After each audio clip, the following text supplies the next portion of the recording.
ما ننسخ من آية أو ننسها نأت بخير منها أو مثلها ألم تعلم أن الله على كل شيء قدير ألم تعلم أن الله له ملك السماوات والأرض وما لكم من دون الله من ولي ولا نصير أم تريدون أن تسألوا رسولكم كما سئل موسى من قبل ومن يتبدل الكفر بالإيمان فقد ضل سواء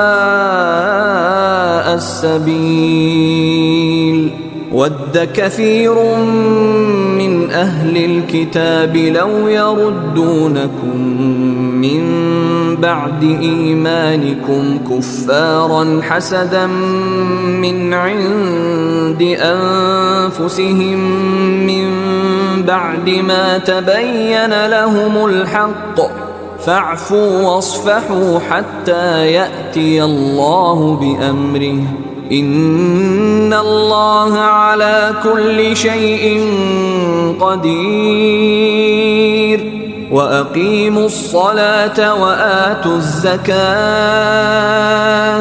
وما تقدموا لأنفسكم من خير تجدوه عند الله إن الله بما تعملون بصير وقالوا لن يدخل الجنة إلا من كان هودا أو نصارى تلك أمانيهم قل هاتوا برهانكم إن كنتم صادقين بلى من أسلم وجهه لله وهو محسن فله أجره عند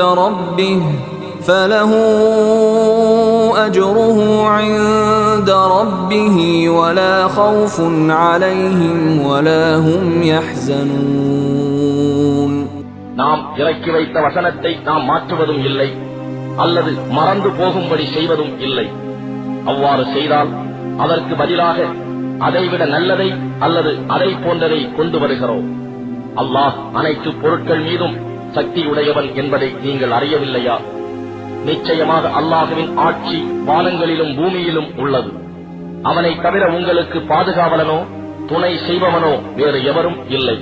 இதை நீங்கள் அறியவில்லையா? இதற்கு முன்னர் மூசாவிடம் கேள்விகள் கேட்கப்பட்ட மாதிரி நீங்களும் உங்கள் ரசூலிடம் கேட்க விரும்புகிறீர்களா? எவன் ஒருவன் நம்பிக்கையை நிராகரிப்பினால் மாற்றுகிறானோ அவன் நிச்சயமாக நேர் வழியினின்றும் தவறிவிட்டான். அஹ்லுல் கிதாப் வேதத்தை உடையவர்களில் பெரும்பாலோர் நீங்கள் நம்பிக்கை கொண்டபின் நிராகரிப்பவர்களாக மாற வேண்டும் என விரும்புகிறார்கள். இதற்கு காரணம் அவர்கள் மனதில் உள்ள பொறாமையே ஆகும். அவர்களுக்கு உண்மை இன்னது என்பது தெளிவாக தெரிந்துவிட்ட பின்னரும் இவ்வாறு செய்கிறார்கள். ஆனால் அல்லாஹுவின் கட்டளை வரும் வரை அவர்களை மன்னித்து அவர்கள் போக்கிலே விட்டு விடுங்கள். நிச்சயமாக அல்லாஹ் அனைத்து பொருட்கள் மீதும் சக்தியுடையவனாக இருக்கிறார். இன்னும் தொழுகையை முறையாக கடைபிடித்தும் ஜகாத் கொடுத்தும் வாருங்கள். ஏனெனில் உங்களுக்காக எந்த நன்மையை முன்னமேயே அனுப்பி வைக்கின்றீர்களோ அதை அல்லாஹுவிடம் காண்பீர்கள். அல்லாஹ் நீங்கள் செய்வனவற்றையெல்லாம் உற்று நோக்கியவனாகவே இருக்கின்றான்.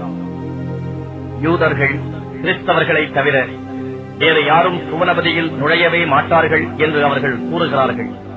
இது அவர்களின் வீணாசையே ஆகும். நீங்கள் உண்மை உடையோராக இருந்தால் இதற்கு சான்று கூறுங்கள் என்று நபியே நீர் கூறுவீராக. அப்படி அல்ல.